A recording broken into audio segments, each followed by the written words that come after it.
이런 문장을 덧붙였습니다. 저는 이 단어를 모릅니다. 그런데 우리 반 절반이 이 단어를 알고 있어요. 이 게시물의 댓글창엔 미국 전역의 교사와 학부모가 몰려들었습니다. 우리 반도요? 우리 아이도요? 우리 학교 전체가요? 미국 뉴욕의 한 대형 서점 매대에선 한국어 교재 재고가 사라졌습니다. 로스앤젤레스의 한 언어학원엔 한국어 수업 대기자 명단이 3자릿수를 넘겼습니다.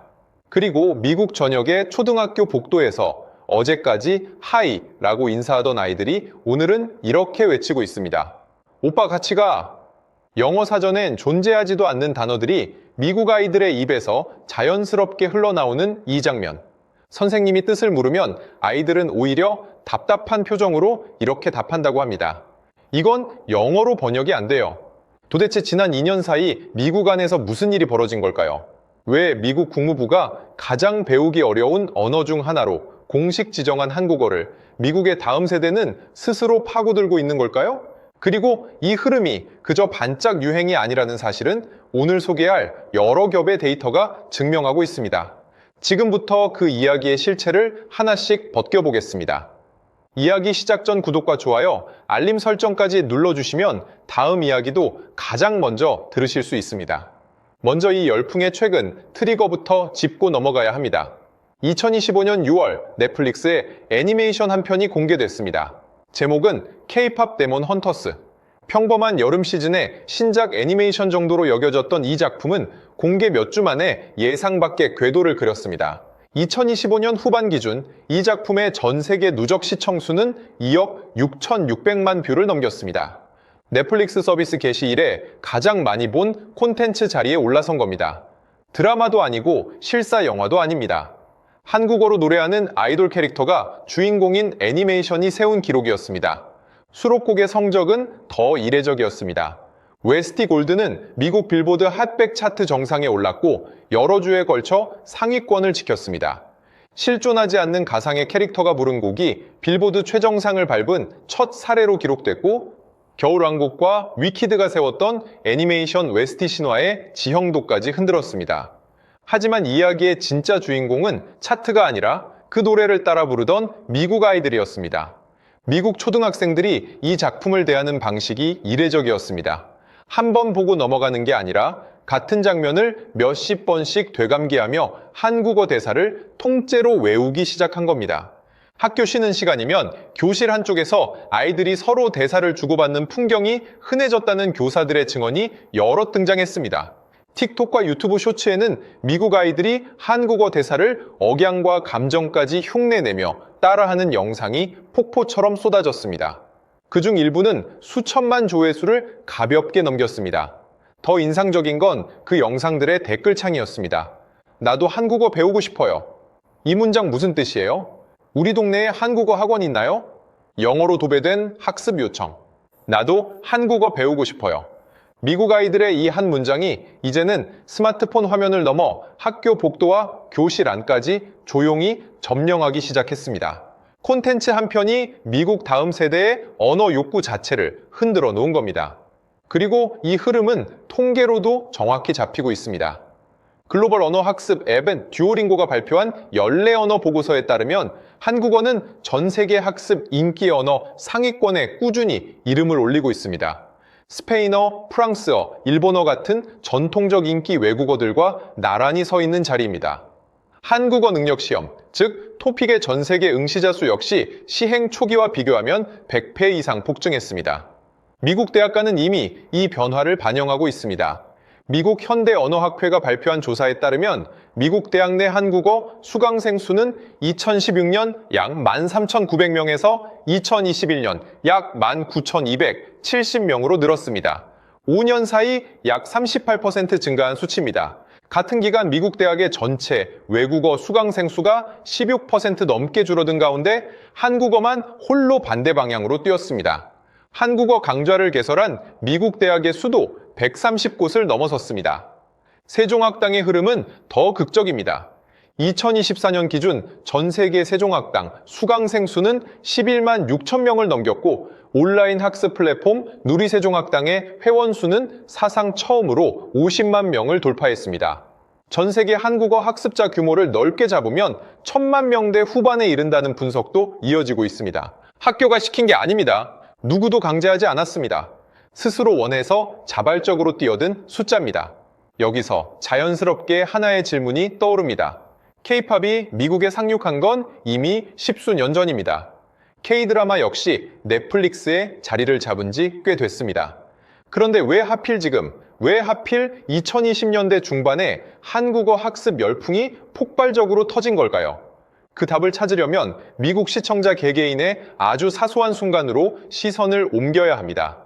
미국 오하이오주에 사는 한 30대 여성의 인터뷰가 언어 관련 매체에 소개된 적이 있습니다.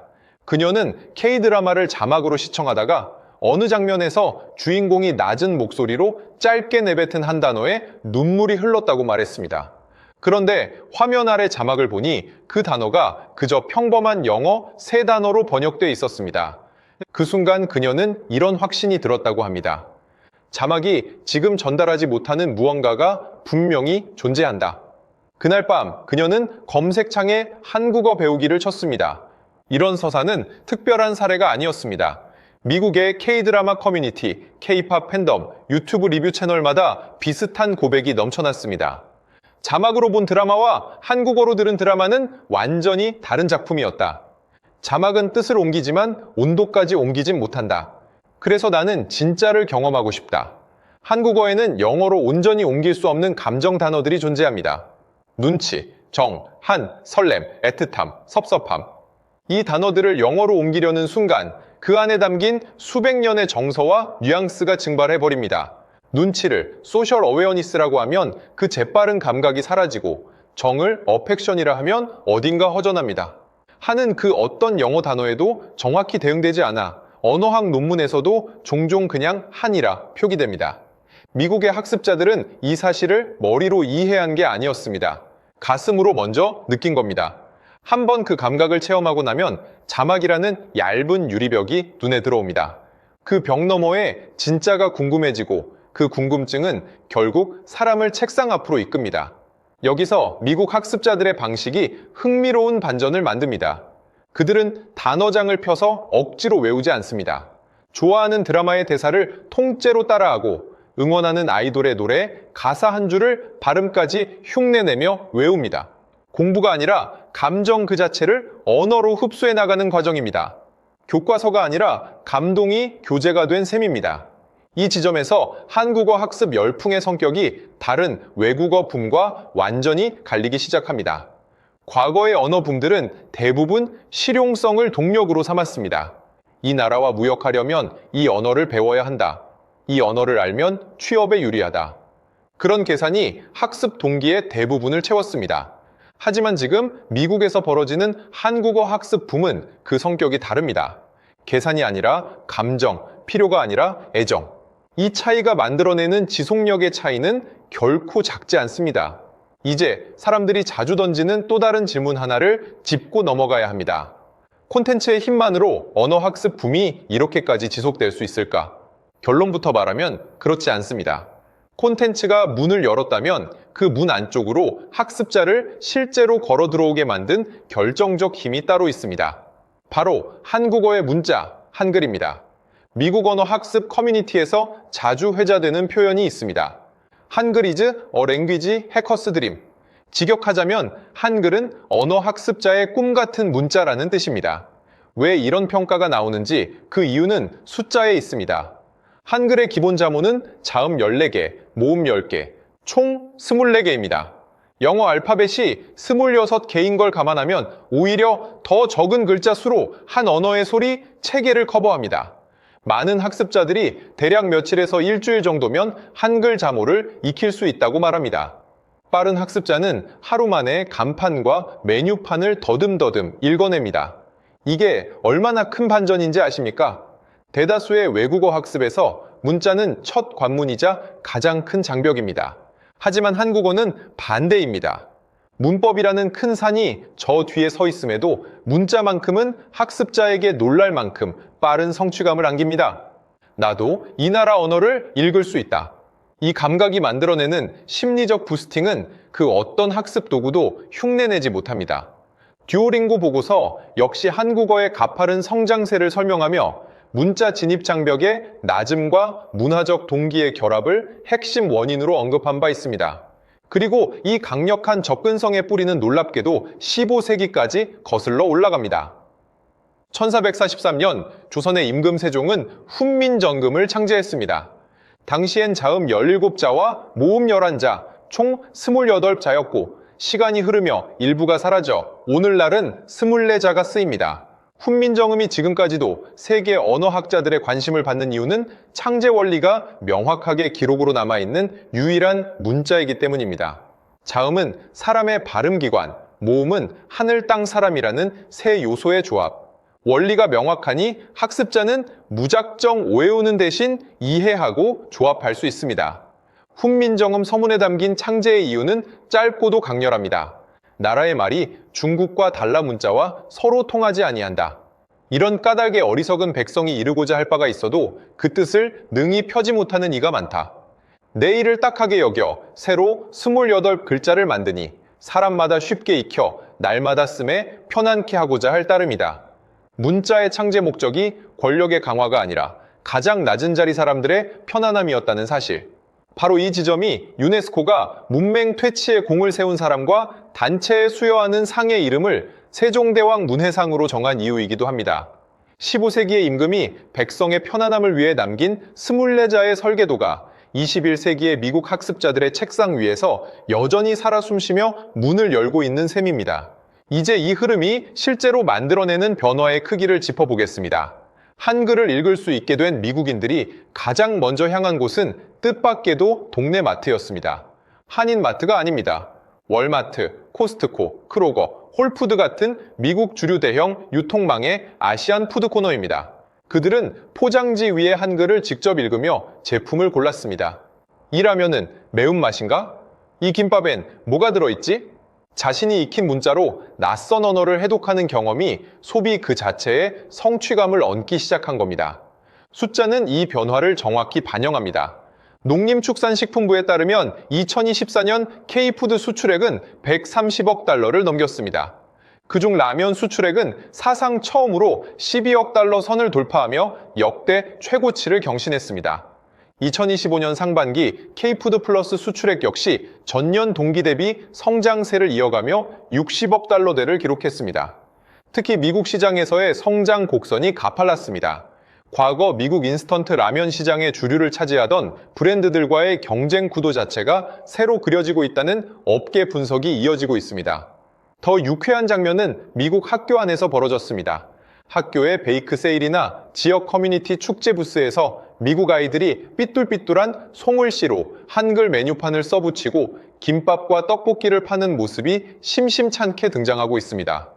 김밥이라 적힌 한글 팻말 앞에 미국 어른들이 줄을 서고 그 광경이 다시 소셜미디어에 올라가 세계로 퍼져나갑니다.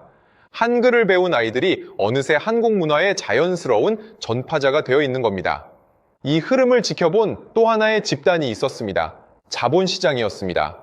한때 인구 통계표만을 근거로 한국 시장의 미래를 어둡게 그리던 그들이 다른 표를 들여다보기 시작했습니다. 미국 초등학생들의 한국어 학습, 영상 조회수, 그래프, 미국 대학의 한국어 수강생 증가율, K푸드와 K뷰티 수출 통계, 넷플릭스 한국 콘텐츠의 글로벌 시청 지속률, 숫자들이 한 방향을 가리키고 있었습니다. 넷플릭스는 이 흐름을 가장 먼저 읽은 기업 중 하나입니다. 2023년 넷플릭스는 향후 4년간 한국 콘텐츠에 25억 달러를 투자하겠다고 공식 발표했습니다. 당시로선 특정 국가 콘텐츠에 대해 발표된 최대 규모의 투자 약속 중 하나였습니다. 드라마 몇 편을 사오는 수준이 아니라 한국 콘텐츠를 자사의 글로벌 경쟁력을 지탱하는 핵심 축으로 삼겠다는 선언에 가까웠습니다. K뷰티 시장도 같은 방향을 향하고 있습니다. 관련 업계 조사에 따르면 미국 내 한국 화장품 소비는 매년 두 자릿수 성장률을 기록하고 있습니다. 코스트코와 월마트 같은 대형 유통망에서 K뷰티 전용 매대를 확대하는 움직임도 뚜렷합니다. 한때 작아지는 시장으로 분류됐던 한국이 지금은 가장 뜨거운 문화 소비의 발신지로 다시 자리매김하고 있는 겁니다. 여기서 한 가지 짚어야 할 지점이 있습니다. 이 모든 흐름의 원동력이 어느 국가의 대규모 전략이나 정부의 밀어붙이기가 아니라는 사실입니다. BTS의 노래에 사로잡힌 한 사람이 가사를 알고 싶어 한글을 펼쳤습니다. K-드라마의 한 장면에 눈물 흘린 사람이 자막 없이 대사를 이해하고 싶어 교재를 열었습니다. K-팝 데몬 헌터스를 100번 반복 시청한 미국 아이가 스스로 노트에 한글 제음과 모음을 옮겨 적었습니다. 개인의 자발적 욕망이 모여 거대한 물결을 만든 겁니다. 이것이야말로 어떤 자본으로도 살 수 없고 어떤 압력으로도 강요할 수 없는 종류의 힘입니다. 그리고 그 힘의 중심에 지금 대한민국이 서 있습니다. 여기까지 오면 한 문장으로 이 흐름을 정리할 수 있습니다. 지금 대한민국은 이전의 어떤 국가와도 다른 방식으로 자신의 자리를 세계 안에서 넓혀가고 있다는 사실입니다. 군사력이 아닙니다. 경제 제재도 아닙니다. 누군가의 등을 떠미는 압박도 아닙니다.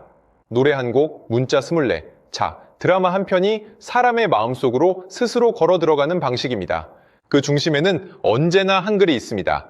훈민정음 서문에 담긴 마음, 어리석은 백성이 이르고자 할 바 있어도 마침내 제 뜻을 펴지 못하는 이가 많다는 그 문장이 6세기라는 시간을 건너 다른 대륙 사람들의 마음을 움직이고 있는 겁니다. 가장 낮은 자리의 사람도 쉽게 배우고 자유롭게 쓸 수 있도록 설계된 그 따뜻한 문자가 오늘 미국 아이들의 노트 위에서 다시 살아나고 있습니다. 물리적 인구는 줄어들 수 있습니다. 지도 위의 국경선은 크게 변하지 않을 수도 있습니다.